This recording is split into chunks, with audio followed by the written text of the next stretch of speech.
बहुत समय पहले एक छोटे से गांव में रामू नाम का एक युवक रहता था।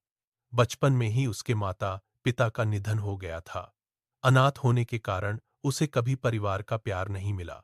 पेट भरने के लिए वह कभी मजदूरी करता तो कभी छोटी मोटी चोरियां कर लिया करता था। धीरे धीरे चोरी उसकी आदत बन गई। गांव के लोग उससे दूरी बनाकर रखते थे और उसे कोई सम्मान नहीं देता था। एक दिन बाजार में घूमते हुए रामू को एक बड़ी खबर मिली। नगर के प्रसिद्ध व्यापारी सेठ हरिदास के पास एक बेहद कीमती हीरा था। लोग कहते थे कि उस हीरे की कीमत इतनी थी कि उससे कई हवेलियां खरीदी जा सकती थीं। यह बात सुनते ही रामू के मन में लालच जाग उठा। उसने सोचा, अगर यह हीरा मेरे हाथ लग जाए तो मुझे जिंदगी भर किसी चीज की कमी नहीं रहेगी।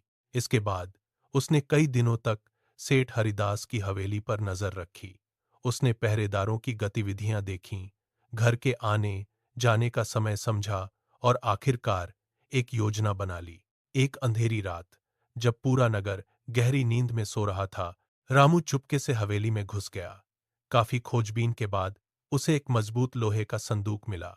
उसने बड़ी मुश्किल से संदूक खोला।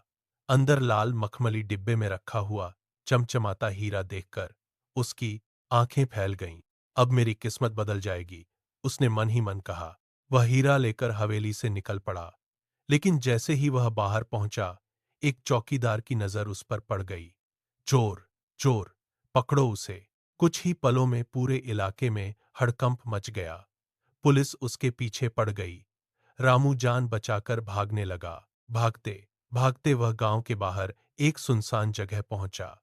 वहां एक पुराने तुलसी चौरे में तुलसी का पौधा लगा हुआ था, जिसके चारों ओर छोटी सी ईंटों की चारदीवारी बनी हुई थी। उसे अचानक एक उपाय सूझा। उसने जल्दी जल्दी मिट्टी खोदी और हीरे को तुलसी के पौधे के नीचे दबा दिया। इसके बाद वह आगे भागा, लेकिन कुछ ही देर में पुलिस ने उसे पकड़ लिया। चोरी का अपराध साबित हो गया और अदालत ने उसे कई वर्षों की जेल की सजा सुना दी। समय बीतता गया। जेल की सलाखों के पीछे रहते हुए रामू ने कई बार उस हीरे के बारे में सोचा। वह दिन गिनता रहा जब वह आजाद होगा और वापस जाकर अपना खजाना निकाल लेगा। आखिरकार कई वर्षों बाद वह जेल से रिहा हो गया। जेल से निकलते ही वह सीधे उसी जगह पहुंचा जहां उसने हीरा दबाया था। लेकिन वहां पहुंचकर वह हैरान रह गया। अब वहां एक सुंदर मकान बन चुका था। रामू का दिल बैठ गया। अब मैं हीरा कैसे निकालूंगा, उसने घबराकर सोचा। वह मकान के पास गया और चुपके से अंदर झांकने लगा। तभी उसकी नजर आंगन पर पड़ी। आंगन में वही पुराना तुलसी का पौधा अब भी मौजूद था। लगता था कि मकान बनाते समय मालिकों ने उसे काटने के बजाय उसी जगह सुरक्षित रहने दिया था। रामू को थोड़ी राहत मिली, लेकिन समस्या अब भी बाकी थी। हीरा घर के आंगन में दबा था और बिना घर में घुसे उसे निकालना असंभव था। कई दिनों तक वह अवसर तलाशता रहा। एक दिन बाजार में उसे पता चला कि उस घर के मालिक गोविंद जी अपने घर के लिए एक नौकर ढूंढ रहे हैं। रामू के चेहरे पर हल्की मुस्कान आ गई। उसे लगा जैसे किस्मत ने खुद उसके लिए रास्ता खोल दिया हो। अगले ही दिन वह गोविंद जी के घर पहुंच गया। घर में गोविंद जी, उनकी पत्नी सरला, उनका लगभग 20 वर्ष का बेटा मोहन और दादा दादी रहते थे। गोविंद जी ने उससे कुछ सामान्य सवाल पूछे और उसे काम पर रख लिया। रामू का असली मकसद हीरा था, इसलिए उसने तुरंत नौकरी स्वीकार कर ली। शुरुआत में रामू केवल हीरे के बारे में सोचता था। वह इस घर में सिर्फ एक मकसद से आया था, तुलसी के पौधे के नीचे दबा हुआ हीरा हासिल करना। लेकिन समय के साथ कुछ बदलने लगा। घर का पूरा परिवार आपस में बहुत प्रेम और सम्मान से रहता था। घर में कभी ऊंची आवाज नहीं सुनाई देती थी। सुख हो या दुख, सब मिलकर उसका सामना करते थे। सबसे बड़ी बात यह थी कि वह रामू को भी नौकर नहीं, बल्कि अपने घर के एक सदस्य की तरह मानते थे। उसकी चिंता करते, उसका सम्मान करते और उसे अपनेपन का एहसास कराते। धीरे धीरे रामू के मन में भी उस परिवार के लिए लगाव पैदा होने लगा। कई बार वह उन्हें साथ बैठकर हंसते बोलते देखता और सोचता, परिवार ऐसा ही होता है, जहां खून का रिश्ता नहीं, दिल का रिश्ता मायने रखता है। वह अपनी भावनाओं को मन ही मन दबा लेता। उसे याद था कि वह यहाँ क्यों आया था। इसलिए बाहर से वह एक वफादार नौकर बना रहा, जबकि भीतर ही भीतर वह हीरे को पाने की योजना बनाता रहा और सही मौके का इंतजार करता रहा। महीने बीत गए। एक दिन अचानक गोविंद जी के जीवन में बड़ा संकट आ गया। उनकी कपड़ों की दुकान में भीषण आग लग गई। कुछ ही घंटों में दुकान और सारा माल जलकर राख हो गया।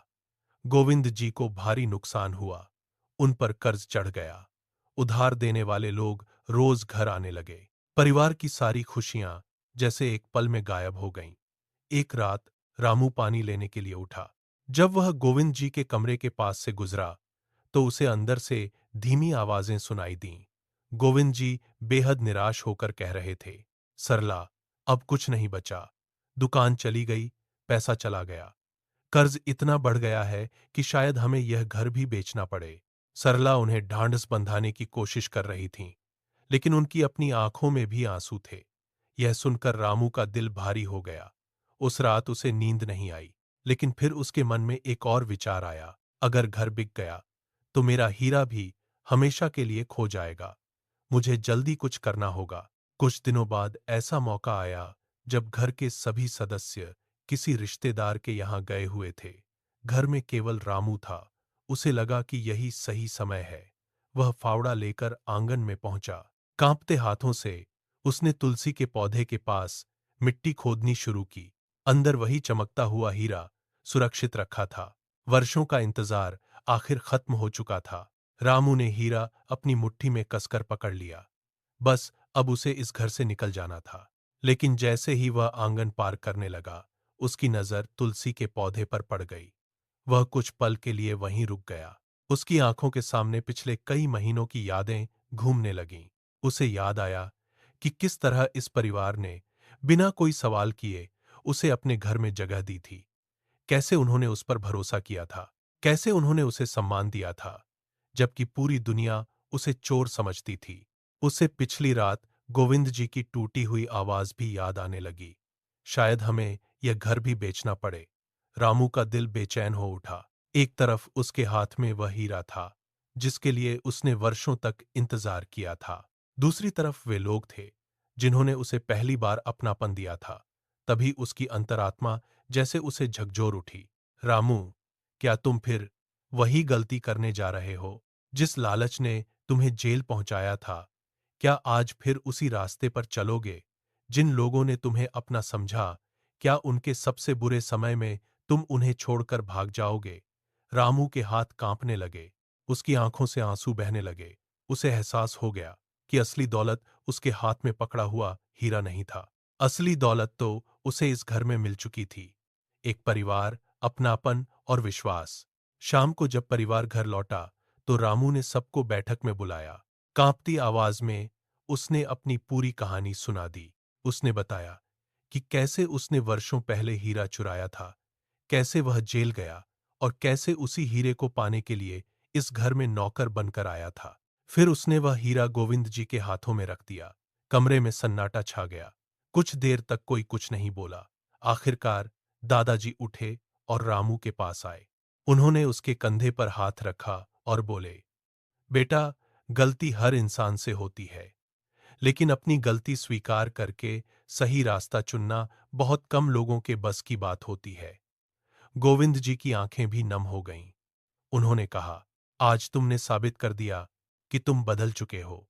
इसके बाद उस हीरे को कानूनी प्रक्रिया के तहत बेच दिया गया। उसकी कीमत इतनी अधिक थी कि गोविंद जी का पूरा कर्ज उतर गया।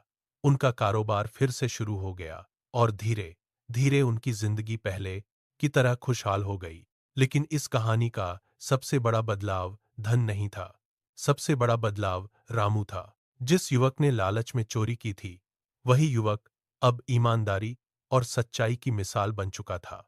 गोविंद जी के परिवार ने उसे अपने परिवार का हिस्सा बना लिया। अब रामू उस घर में नौकर नहीं, बल्कि बेटे की तरह रहता था।